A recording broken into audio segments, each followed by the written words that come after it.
El Señor esté con ustedes. Y con tu espíritu. Lectura del Santo Evangelio según San Mateo. Gloria a ti, Señor.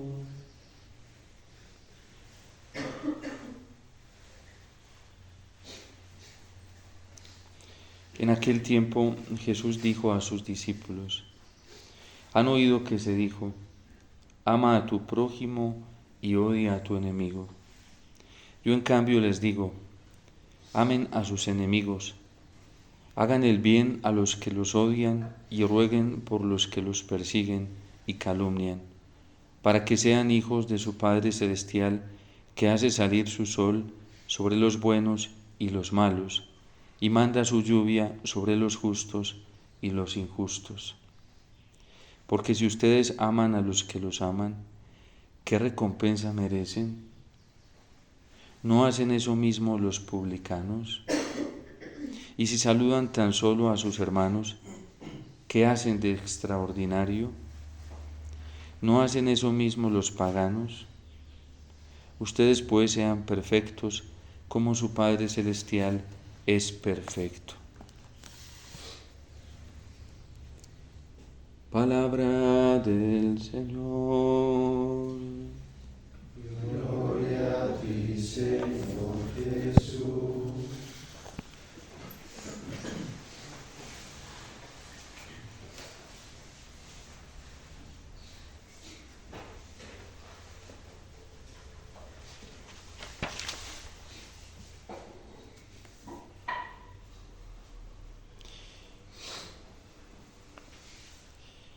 ¿Cómo comprender la misericordia de un Dios tierno, de un Dios lleno de bondad, como lo describe hoy el Salmo 50 de manera bella? Por tu ternura, por tu bondad, por tu compasión, son las descripciones de un Dios que en realidad muchos en Israel lo han experimentado así. Un Dios cercano, compasivo, tierno, paciente, lleno de un amor incluso pasional tan alto por su pueblo y la elección que hace del mismo, que lo expresa, no cesa de expresarlo continuamente. ¿Cómo comprender esa misericordia en una sentencia tan fuerte como la que le dirige el mismo Dios hoy a Ahab, a quien ama, de quien él es consciente que lo ha creado por amor, que lo ha acompañado con amor, que incluso lo ha elegido por puro amor para gobernar, para dirigir, acompañar a su pueblo? ¿Cómo comprender la misericordia, la ternura y la bondad del Señor en esta sentencia? Porque es el mismo Dios, no es otro. De hecho, la Constitución dogmática de Verbum nos da una clave para poder entender el sentido de la Sagrada Escritura, y es la interpretación unitaria, integral. ¿Cómo comprender ese amor del Señor en una sentencia tan fuerte como que la que le dirige a un hombre a quien Él ama, a quien por puro amor ha creado, ha elegido y le ha confiado una misión muy grande? Haré con tu casa, dice, porque te has prestado para hacer el mal ante mis ojos, dice el Señor, yo mismo voy a castigarte. Voy a barrer a tu posteridad y a exterminar en Israel a todo varón de tu casa, libre o esclavo. Es decir, Ahab se va a quedar sin ningún reconocimiento bueno y sin la posibilidad de que alguno de sus descendientes quede con un reconocimiento bueno. Va a quedar en la historia como alguien que hizo el mal. Y eso es muy terrible para una persona, y sobre todo en la conciencia de un israelita que siempre está tratando de dejar una huella en la historia de cada persona y sobre todo de sus descendientes, máxime un rey. que sabe que cuando muera quiere ser recordado por todas las obras buenas que hizo. Pero el Señor le está negando esta posibilidad por el pecado que ha cometido. Haré con tu casa lo que hice con la de Jeroboam, hijo de Nebat, y con la de Basá, hijo de Ahías, porque has provocado mi cólera y has hecho pecar a Israel. ¿Qué es lo que provoca la cólera de Dios? Es un dolor de Dios hasta el extremo. La rebeldía, la obstinación en la rebeldía, la cerrazón a su verdad íntegra por la rebeldía. Miren, es tan delicado esto que cuando nosotros nos obstinamos en comprender la palabra del Señor como a nosotros nos parece y no como ella se presenta en realidad, eso provoca el dolor de Dios. Y claro que le duele porque se siente rechazado y despreciado. Siente que es acogido de manera particular en algunas cosas que le convienen al ser humano para hacer lo que él quiere, y rechazado cuando Dios habla o pide lo que a nosotros no nos gusta. Y entonces nos terminamos resistiendo, y lo más grave, terminamos acomodando la palabra del Señor para seguir obstinado en eso.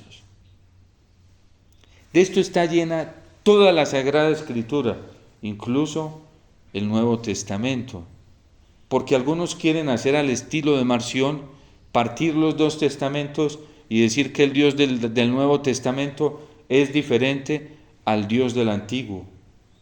Y con eso se tiran todo el dogma de fe frente a la revelación bíblica, tanto de la inspiración como de la canonicidad de la Sagrada Escritura, tal y como la ha cogido la Iglesia. Porque San Pablo en el capítulo 1 y 2, si está hablando del Nuevo Testamento, un hombre que ya conoció la novedad del Evangelio, la versión auténtica de Dios en Cristo, y en el capítulo 1 y 2 de la carta a los Romanos es muy fuerte. Muy fuerte. Y es la misma palabra de Dios canonizada por la Iglesia. Es más, el ejemplo de la Iglesia nos sirve para algunos que, alabando la misericordia de Dios, huyéndole al reconocimiento del propio pecado y de que el pecado sí tiene consecuencias nefastas, el magisterio actual de la Iglesia, el derecho canónico del año 83, muy actual, muy vigente para nosotros, nos va a dar también una claridad frente a esto de que Dios sí da sentencias. Esto para comprender íntegramente la misericordia de Dios. El derecho canónico trae un libro que se llama Penas y Sanciones dentro de la Iglesia. De hecho, la experiencia eclesial de los mismos papas, cuando aplican este libro del derecho canónico, pues nos da la razón en esto. ¿Cómo comprender la misericordia de Dios cuando la misma Iglesia que habla de la misericordia, del amor compasivo, tierno y bondadoso de Dios, penaliza y sanciona a algunos miembros de la Iglesia? Y es muy fácil encontrarlo, sobre todo para aquellos que se obstinan en negar el reconocimiento del pecado y las consecuencias del mismo y el daño tan terrible, y la intención y el deseo de no volver a cometer pecado, es decir, el camino de la conversión como exigencia para poder encontrar el amor de Dios. Pues la misma Iglesia da la razón de esta misericordia. ¿Por qué la Iglesia sanciona a algunos miembros, empezando desde la misma jerarquía, cardenales, obispos, sacerdotes, diáconos, religiosos, religiosas, casados, no casados. ¿Por qué la Iglesia sanciona? Algunos que incluso manipulan e instrumentalizan el discurso del Papa Francisco frente a la misericordia para decir que no hay necesidad de la conversión y que no se tiene que hacer énfasis en el pecado ni en las consecuencias del pecado, sino solo en el amor y la misericordia. Les gusta hacer ese salto, ¿sí? Como el Papa Francisco mismo ha sancionado cardenales, obispos, sacerdotes, diáconos, religiosos, religiosas y laicos. Y ustedes saben cómo ha hablado de la misericordia y se ha esforzado por dar testimonio de la misericordia. Hay cristianos, y sobre todo esta enfermedad está muy plegada, porque son puras herejías. Lo que pasa es que no se dan cuenta que son herejías. Plegada en la enseñanza de muchos sacerdotes, de muchos predicadores, de muchos obispos, de muchos cardenales, que para ir a la misericordia de Dios obvian el paso del arrepentimiento, el reconocimiento del pecado y de la gravedad del mismo. Y entonces quieren llegar a la paz, a la felicidad y a la alegría sin el reconocimiento de la propia culpa y del propio pecado. Y por eso sale el Señor a través de los profetas. ¿Por qué Ahab veía a Elías como un enemigo? Porque constantemente aparecía Elías a decirle: tú estás en pecado, lo que estás haciendo no está bien, y esto tiene consecuencias muy terribles y te tienes que arrepentir. Y si no te arrepientes te van a venir desgracias terribles. Ahab pasó mucho tiempo para que Ahab le llegara a hacer caso a Elías. Y es que ya comenzó a experimentar ciertas desgracias. Porque él siempre defendió lo que hacía, Ahab defendió lo que hacía como querido por Dios, como la voluntad de Dios. ¿Saben dónde empezó su ceguera? Cuando Dios le había prohibido a los reyes, a todos, meterse con mujeres extranjeras. Porque esa era una forma de prostitución y además era darle largas a la lujuria. De hecho, en el pueblo de Israel, todo el Antiguo Testamento, la fornicación, que era una de las formas más aberrantes de la lujuria, Dios la condenaba muy fuertemente, porque Dios sí sabía el daño tan terrible que hacía la lujuria en un corazón. Las personas que han vivido en fornicación, en adulterio, en lujuria, miren, eso hasta lo dice la psicología, pierden capacidad reflexiva. La lujuria es tan terrible como es tan instintiva y tan animal, opaca la capacidad racional de una persona. Y esas personas generalmente sus juicios son torpes, son incompletos, son juicios que no logran abarcar la objetividad de la verdad. No es que no piensan, pero piensan muy mal. No es que no hagan juicios, los hacen, pero los hacen muy mal. Como le decía el Señor a los fariseos, cuelan el mosquito y se tragan el camello. Y ahí empezó el problema de Ahab, por meterse con Jezabel. ¿Por qué? Por el apetito instintivo sexual. Y eso se ve hoy en la experiencia cotidiana. Miren, cuando una persona se deja llevar, y sobre todo nosotros los hombres que somos más instintivos en esa parte erótica, nos volvemos irracionales. No es que no pensemos, sino que nos enceguecemos. Y nuestros juicios de razón son apocados. Tanto que es tan increíble eso, que una persona puede ver 50 la verdad y esa persona dice: no, yo soy el que tengo la razón. Se obstina en el mal camino y dice: a Dios le gusta eso y a Dios le parece esto. Miren la desgracia que vive nuestra iglesia hoy en gran parte de la jerarquía. Hasta dónde llegó la lujuria, hasta tocar a los niños inocentes. Terrible, espantoso. Pero no crean que es que un sacerdote cayó de buenas a primeras de un día para otro con un niño. No, eso empezó desde hace mucho tiempo. empezó consintiendo pensamientos impuros, empezó recreando su imaginación en ellos, así empezó David. Y eso tuvo todo un proceso. Luego no se aguantó y entonces comenzó viendo imágenes impuras, recreándose en ellas. Después lo peor, ya como ya está tan viciada la memoria, ya el instinto está provocado, el apetito sexual está provocado, ya pide, y eso es indetenible, ¿sí? Y vicia la voluntad, y la voluntad se enfermiza como una hoja seca ante el vendaval. Cualquier tentación le llega, y entonces viene la masturbación, y después de eso viene todo lo demás, que es terrible. Pero todo tuvo un camino. Y miren que Dios le estaba advirtiendo. La misericordia amorosa y preventiva de Dios no dejó de actuar en la vida de Ahab. Y cómo vio al único profeta que le decía que lo que estaba haciendo no era correcto, lo vio como un enemigo. ¿Cuántos profetas tenía Ahab a su servicio? Nos lo va a contar más adelante el capítulo siguiente del libro de los Reyes, más de 400, que le decían todo lo que él quería.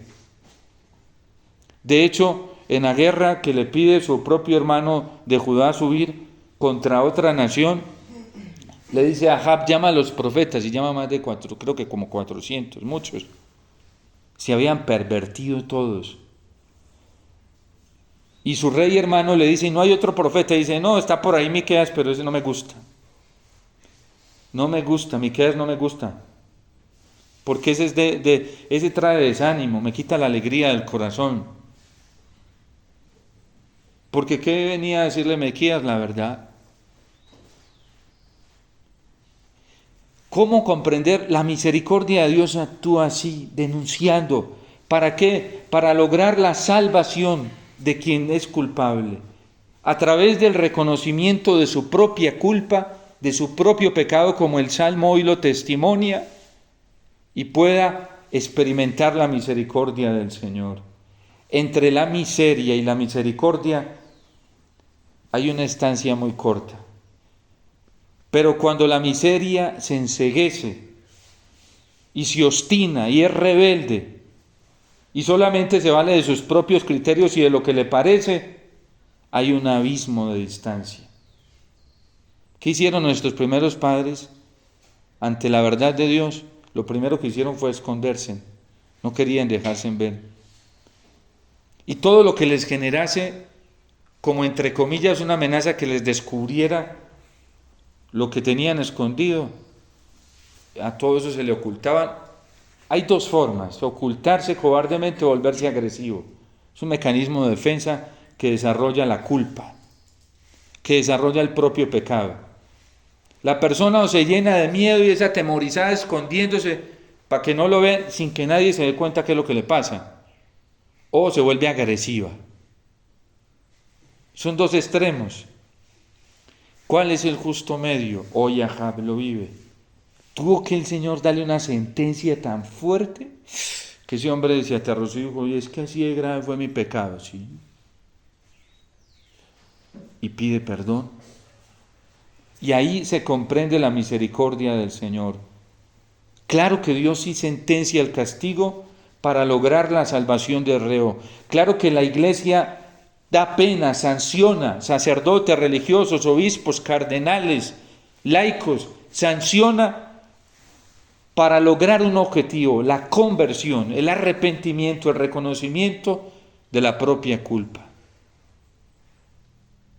Hay veces el ajusticiado dice, no, es que me la montaron. Hay quienes miran a la iglesia así, me la montaron. No, no es que la iglesia te la montó, la iglesia te está haciendo un favor. Y esta iglesia de puertas abiertas, de que tanto ha predicado el Papa Francisco, que acoge a todos, es una iglesia clara, que vive en la verdad. Y por eso nosotros no podemos escondernos de la verdad. Lo peor que nos puede pasar a nosotros los cristianos es llegar a no reconocer nuestra propia culpa. Es un atentado contra la misma esperanza porque es presunción. Mire, una persona así solo va a vivir o en la diversión mundana o va a vivir en la desesperación de no poder llegar nunca al amor de Dios. Una persona presuntuosa vive en el pecado, siempre vive en el pecado porque no importa, Dios me va a perdonar. Aquí lo importante es la misericordia. No importa que yo haga las cosas mal, no importa. Eso a Dios tan lleno de misericordia no le importa. Es una falta contra el Espíritu Santo. Y si uno se obstina ahí puede ser gravísima. Porque eso se llama presunción. Dios me va a perdonar si yo reconozco mi pecado. Si yo reconozco que he fallado y si lo hago de corazón. Claro, de una me tiende los brazos abiertos y me va a amar porque Él nunca me deja de amar. Pero exige el reconocimiento y el arrepentimiento. Y si uno humildemente no llega a eso, puede arriesgar su salvación. Porque es presunción. No, si no importa, yo estoy en este pecado, en este mal, no importa, ya me cansé de luchar contra Él, entonces sigo en Él porque no importa, Dios me perdona. Pide la gracia para que salgas de Él y pide la gracia para que no vuelvas a caer en Él porque el Señor no se la niega a nadie. Una persona así no se preocupa por orar, no tiene su sed puesta en Dios. El presuntuoso es así, le va lo mismo si ora o no ora. Le va lo mismo si hace su oración buena o mala, le va lo mismo, porque no la necesita. Como la misericordia de Dios es tan grande, no la necesita. Y de cualquier forma que haga mi oración, no importa, porque yo no la necesito. Pensar que va a obtener la misericordia sin conversión, eso es presunción. Pensar que va a adquirir la gloria del cielo sin mérito, sin el esfuerzo para alcanzar el cielo, eso es presunción. Bueno, y el catecismo lo enseña claramente, y los papas han enseñado en su magisterio, esto San Juan Pablo II, en Reconciliación y Penitencia lo enseña claramente. Los santos que han hablado de la misericordia, el Padre Pío, Santa Sor Faustina Kowalska cuando habla de la justicia, claro que esto existe. Benedicto XVI, el Papa Francisco, lo ha ratificado más de una vez. Si no hay arrepentimiento, no hay posibilidad de llegar a esa dulzura y grandeza de la gracia del Señor. Y una de las advertencias que nos ha hecho la Iglesia durante estos últimos siglos en su magisterio, lo trae la Gaudium et Spes, lo trae el Catecismo de la Iglesia Católica en el numeral 675, es que el hombre se va glorificando tanto a sí mismo que se cree el dueño incluso de la salvación y de la gloria del cielo. Y es un atentado contra el amor de Dios. Y por eso este testimonio de Ahab a nosotros nos tiene que mover. Y esta verdad tan valiente que trae Elías. Miren, Benedicto XVI se lo dijo a toda la iglesia, especialmente a la jerarquía. Nos hace falta conversión. Y por eso a más de un obispo no le gustó. Y por eso más de un jerarca se apartó de la doctrina de Benedicto XVI. El Papa Francisco igual a los sacerdotes nos ha dicho, necesitamos conversión. En las últimas tres misas crismales nos ha llamado a la conversión. Pero a muchos sacerdotes no nos gusta eso. Y hay obispos que no les gusta. Y miren lo que hizo el Papa Francisco cuando pasó lo que pasó en Chile. Pidió la dimisión de varios obispos. Hay obispos que han tenido que dimitir porque han fallado. Porque no han vivido en la verdad del amor de Dios. Y el Papa Francisco en eso ha sido muy consecuente. Y no ha tenido reparo en pedir la dimisión de varios obispos y sacerdotes. ¿Y cómo le llaman a eso? Muchos es demasiado duro, falto de misericordia. No, es que tiene mucha misericordia. porque el derecho aplica las sanciones para obtener la conversión del reo. El Señor aplicó las sanciones a través de Elías para obtener la conversión y obtuvo el perdón del Señor. El Señor lo perdonó, le bajó la pena, no le evitó el sufrimiento, porque el pecado tiene otra cosa. Por eso está en crisis hoy tanto el sacramento de la penitencia, o se ha relativizado tanto, porque la gente quiere alcanzar misericordia pero no quiere reparar. Y tenemos que reparar primero por nuestro propio pecado y segundo por el de la humanidad y el de la iglesia, el de cuerpo místico del Señor. Miren, dentro de la iglesia hay mucho pecado de lujuria, en la vida jerárquica de los sacerdotes, en la vida consagrada. Esto no lo digo yo, el Papa mismo lo ha dicho y lo ha evidenciado. La lujuria es terrible, espantosa. Y si uno se deja arrastrar por ella, lo acaba. Y no solamente a uno, sino que arrasa con todo. ¿Sí? Miren hasta dónde ha llegado en la iglesia, hasta el abuso de criaturas inocentes, limpias, como niños, por parte de quienes más estamos llamados a cuidar la dignidad de la persona humana que somos nosotros. Un consagrado que es esclavo de la lujuria en cualquiera de sus manifestaciones, téngalo por seguro que eso ya está sentenciado. ¿A dónde va a llegar eso? Por eso es un tiempo de reconciliarnos con el Señor y volver cara a Él. Y a nosotros no nos puede entristecer el que el Señor nos llame al arrepentimiento y el que encuentre defectos en nosotros, porque eso se llama orgullo. Bien lo han describido los místicos y los padres espirituales. Cuando nos desanimamos porque el Señor nos dice, mira, tienes este defecto y tienes que corregirlo, este pecado, eso es puro orgullo, vivo orgullo y soberbia, al más alto nivel. Que la actitud del rey hoy, el Salmo lo trae de una manera bella. Señor, por tu inmensa compasión, borra mi culpa, ten piedad de mí, perdóname, he fallado, perdóname. Y esa persona es una persona que va a hacer muy bien su oración, porque va a buscar al Señor conscientemente, lo va a buscar consciente de que Él solamente le puede ayudar. Y su oración va a ser una oración muy efectiva, locuaz, vivaz, porque no va a desperdiciar ni un segundo, ni un minuto ante el Señor, que lo puede redimir, lo puede limpiar, lo puede sanar, lo puede purificar. Pero una persona que vive de presunción es una persona que no aprovecha los momentos con el Señor, no los disfruta, y es una persona que va camino a la perdición.